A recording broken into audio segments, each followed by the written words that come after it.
Let's talk about Alone in Windstorm today, because it's a very unique, really good mod that finally got a full translation recently. We're gonna go over all its features in details so you can see if it's something you might enjoy, because it's a bit different, let's say. It's definitely not your regular Stalker mod, but after we talk about everything it has to offer, if it sounds like your jam, I highly recommend trying it. There will be no spoilers in this video, and I'm only going to show you the first areas.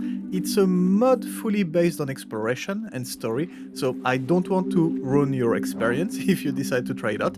I'm just gonna show you enough to review it correctly and let you decide if it's something for you or not. So, Alone in Windstorm, I don't know why I have such a hard time saying it. So, Alone in Windstorm is a Stalker mod, yes, but it's not a Stalker game, in the sense that it has not much to do with the actual Stalker universe and lore. It's some kind of love child between the Metro series and the Long Dark. It's still built on the Call of Chernobyl engine, and it's a standalone mod, so you don't need the original games to play it, and it will run pretty well, even on low-end computers. So you will recognize some items, some buildings, some assets in general from the Stalker series, but the whole story and settings are their own thing. Most of the maps are fully handcrafted and completely new. There's no anomalies, no mutants, no NPCs or factions, nothing here but the cold, harsh winter and loneliness. The mod takes place in the Kola Peninsula in the Arctic, so very far from the zone. You play as a meteorologist working in a remote weather station, pretty much in the middle of nowhere.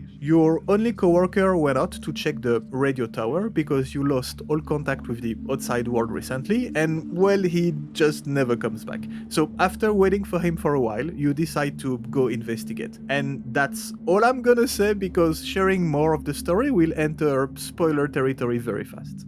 It's a simple, straightforward story, but it sets the tone very well. You are in a freezing world with all your supplies running low, no help coming from the outside world, and the only other human being that could help or just keep you company just disappeared. So you go exploring to try to find some answers, a way to get out of here, and gather resources to try to survive along the way. The mod has 5 maps to explore, 3 outside locations and 2 underground ones, a brand new story with fully voiced acting, new UI, sound design, and a full survival-focused gameplay loop, let's call it this way, where you have to keep warm, avoid infection and disease, with lots of cooking, crafting, hunting, fishing, and scavenging in general. That's this type of game. I wanted to try the mod for a long time, but the first translation made by Mr. Demonized was pretty rough and missing a lot of elements. The new one just released by Tyvian is a big update and has everything you need. It's complete this time, it's a much better hand translation, with all the UI elements, notes and documents you find in the game also translated, and a reworked map that's much easier to understand. All the important voice lines and cutscenes are dubbed in English. I really appreciate all the work that's been put into it. I wish it wasn't dubbed, though. I absolutely hate English dubs with every fiber of my being. Just give me subtitles, especially because the original version sounds 1,000 times better, but I'm assuming it's for technical reasons that he made this choice. I hope, at least, because dubbing definitely wouldn't be my first choice. But anyways, I'm really happy we have at least everything to fully enjoy the mod now. That's the most important part. The gameplay really focuses on slow, careful exploration and rewards you for being prepared and playing smart. The game saves automatically when you make a campfire, but that's it. There's no saves coming here. You only have a hand-drawn map and a compass to get around. It's very easy to get lost and freeze to death if you're not paying attention. Believe me, Ed, I'm speaking from experience here. You will learn to recognize some landmarks after a while. That makes things a bit easier, but it's still very easy to get confused, and knowing how to navigate is really important. It really puts an emphasis on discovering and exploring this brand new world though, and having to really pay attention is amazing for the immersion in general. There is basically no hand-holding, with the game just giving you enough feedback to know what to do. Like, okay, right now it looks like I'm freezing, I need to set up a fire quickly. Okay, here is too windy to light up the fire, I need to find another place, and so on. You are fully left to your own devices to slowly learn how to survive, what to craft, get better gear, repair and maintain it, stay well fed and especially warm. Coupled with the great atmosphere and exploration focus, it's a really immersive and fun mod to play. You have very limited amount of weapons, basically a shotgun and a rifle, and that's it. It's definitely not an action-oriented mod, just enough to deal with the wild animals coming after you. And to be fair, trying to scare them with fire and avoiding fights, if you don't absolutely need meat or pelts, or are directly being attacked, obviously, is probably the smartest way to do it. You have very limited resources and ammo, and the decisions you're gonna have to make and play is very realistic in that aspect. The mod got me hooked very quickly, I have to say. It looks great, the sound design is excellent, the atmosphere and freezing loneliness is absolutely perfect, and slowly unraveling the story through exploration works very, very well. It's not perfect though, obviously. I personally really enjoy it, but I can see a lot of people finding it a bit empty, repetitive, with an overly slow and tedious gameplay, which I completely agree with actually, but it's more a matter of taste than issues with the mod itself, I think. I feel it's a bit too hard at the beginning and too easy later on when you start having better gear and stacking resources. The difficulty curve could be better balanced overall, especially because the loot spawns are random, which is interesting and definitely increases replayability. Every run will be different, but you can get very lucky early by finding good pieces of clothing or tools, for example, and have a very easy early game, or the opposite and find absolutely nothing for a while and really struggle just to stay alive. The crafting is a bit clunky, and I don't like this idea of having specific workbenches spread a bit everywhere on the map.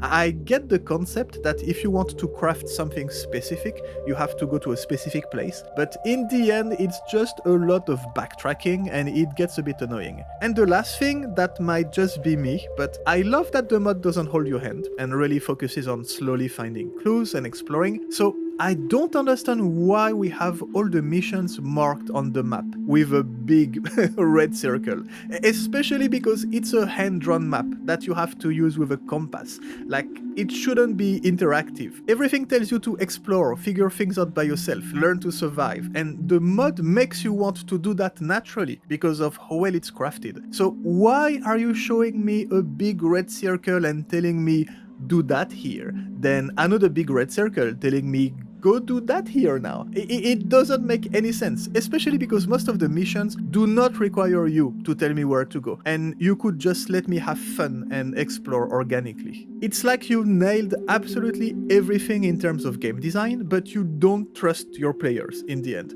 I really don't like this choice of telling us exactly what to do. You're still free to explore and do whatever you want, but it doesn't feel the same when the game tells you, you should be going here, that's what you have to do, stop having fun discovering this brand new world and go check some boxes to progress the story. I just found this design choice so counterintuitive compared to all the other mechanics of the mod. Like, you want people to explore organically and discover everything by themselves, so why would you design your missions to work exactly in the opposite direction of the world you just built? Anyways, that's the only real issue I have with the mod. Everything else is really good. In the end, it's a great atmospheric mod that runs very well and feels very unique, with interesting resource management, crafting, and deep survival mechanics. The story is pretty good and very depressing too. Could have been an absolute banger of a mod with a bit more polish and balanced fine-tuning, but it's still really good. I highly recommend it.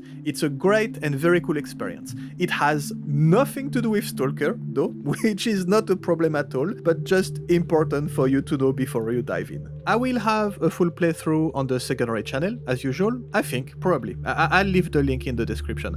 And the installation of the mod is actually very easy. I will also leave all the links you need in the video description, but you basically extract the main archive of the game, then you're gonna install the Mr. Demonized translation. That's included in the link with the Tyvian translation. Basically, the Tyvian translation comes with everything you need. So inside it, you will find find the Mr. Demonized translation that you're going to install first. Then you're going to install the Tyvian translation. And then you're going to install some fixes in your Alone in Windstorm, game data, configs, text, English. You just copy the files and you replace everything when you're asked to. Everything is in the README. It's very easy to follow. And that's pretty much it. And you launch the game by using the bat file. And that's it pretty much. I will also link a spawner if you want to cheat or if you're stuck. It's really not necessary. The game is not that hard, but just in case, it will be here. Actually, looking at all the mirrors and download links, like everything is done pretty much. I might just do a repack and host it on my website, so you can just download one file, extract it, and play directly with everything installed. We'll see. You will have all the detailed instructions to install and some tips and troubleshooting for now, and I just might do a repack in the end. Okay, go try this game. It's good.